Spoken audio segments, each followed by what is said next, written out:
So I was going to make this video right after I got out of the hospital, but I never got around to doing it, so I'm doing it now. It's better late than never. But I just wanted to kind of update people that I've been out of the hospital for 2 weeks now, and things are not going terrible. I've hit some bumps, but I just wanted to update everyone. And first of all, I wanted to say thank you for everyone who sent me these letters, these notes, everything while I was in the hospital. I've read every single one of them. My mom printed a whole bunch of these comments, and I've read all of them. And the reason I'm making this video is because I read this one in particular. I'm rather confused and I don't understand, but I sincerely hope everything goes well. I don't want you to be confused.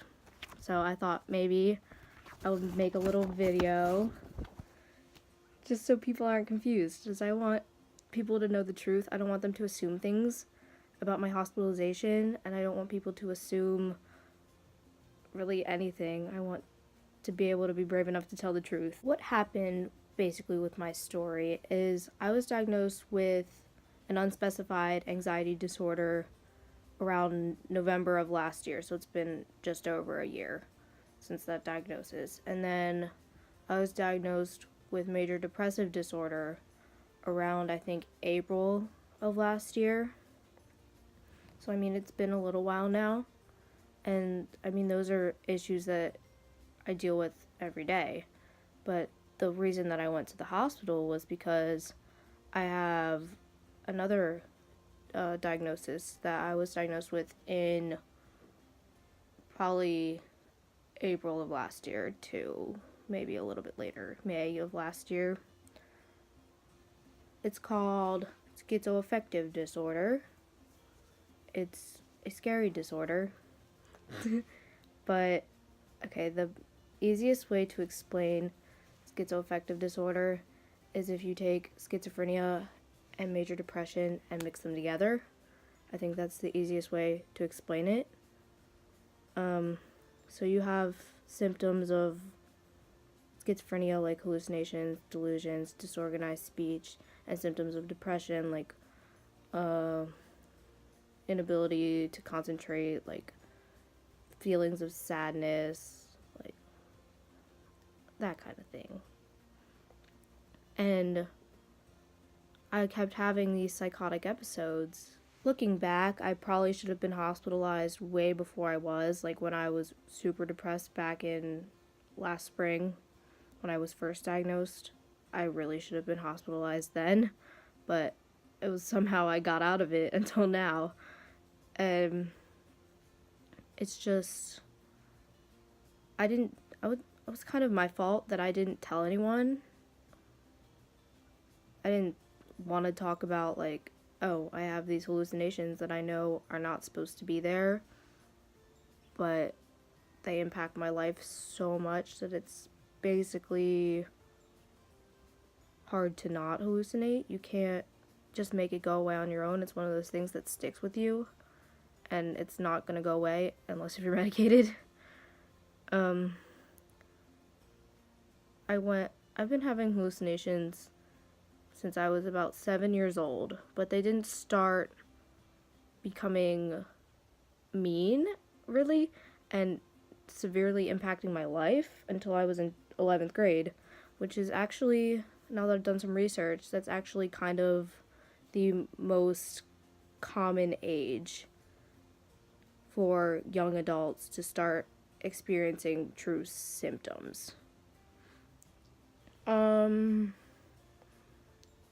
With schizophrenia, it affects about 1% of the population. Schizoaffective disorder affects about 0.3% of the population. And it's just one of those things that nobody ever talks about, and it's hard to talk about. But the reason I'm doing this is because no one talks about it, and nobody's ever going to know the truth if I don't speak up for myself.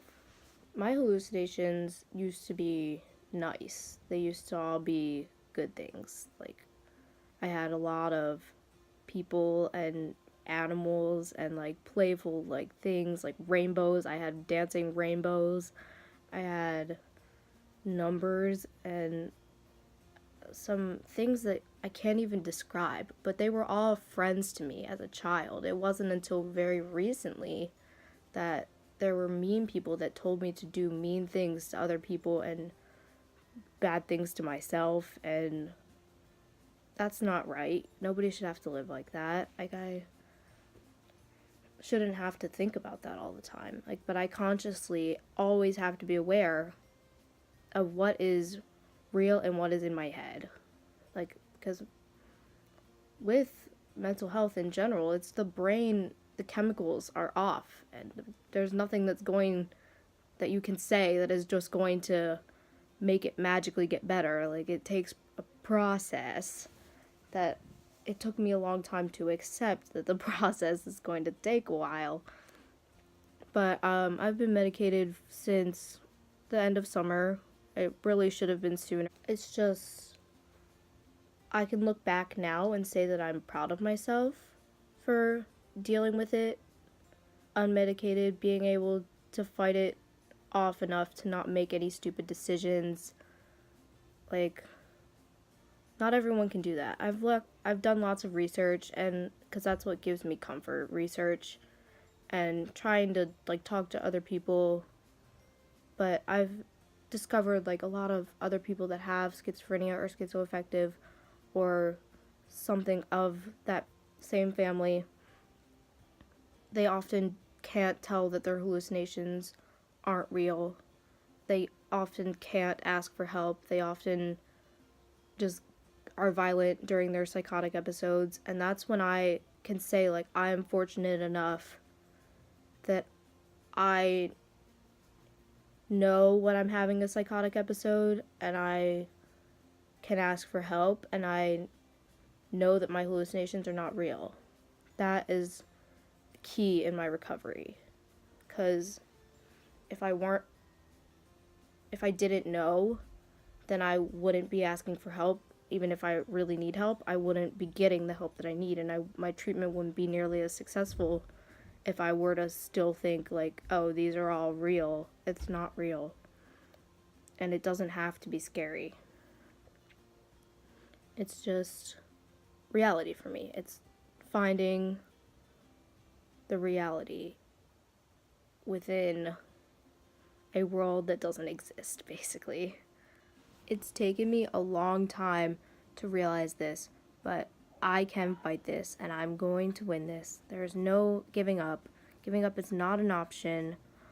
I don't want to give up. I want to keep fighting this fight and make the best of my life, because I have a life to live. I have so many plans for my future, and I want all of them to happen, so I need to be able to get through this and get through whatever I need to get through to get where I want to be. This illness doesn't have to rule my life. Nothing has to rule my life. I am in control of my life. There is no hallucination that is allowed to control my life. I'm not going to let it happen. I can't let it happen anymore. And I want to prove that I can live a successful life with the issues that I have, because there's a lot of people that can't. I've looked at a lot of statistics, and only about 25% of schizophrenics completely can recover and live the life that they want to live. And the others partially recover, end up in an assisted living home or a homeless shelter or a hospital, and 10% end up committing suicide. And I don't want to be anywhere but that 25% that can live their lives and can make a full recovery, because I have so much that I want to do.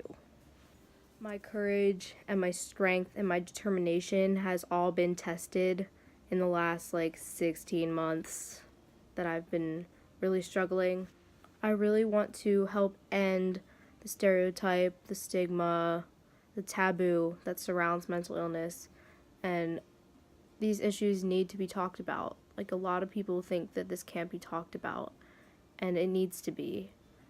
And I want to be an advocate for anyone who has ever suffered in silence, because nobody has to fight alone. It's been really difficult, but I know that anyone who is suffering can win their fight too.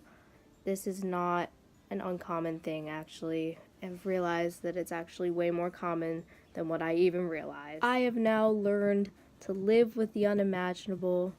I'm going to carry on, and everyone else can carry on too. And I also wanted to just say thank you for everyone who's been so supportive of me and sent me cards and letters and prayers and notes and pictures and everything while I was in the hospital. I really appreciate it. Thank you so much, and thank you for hearing my story.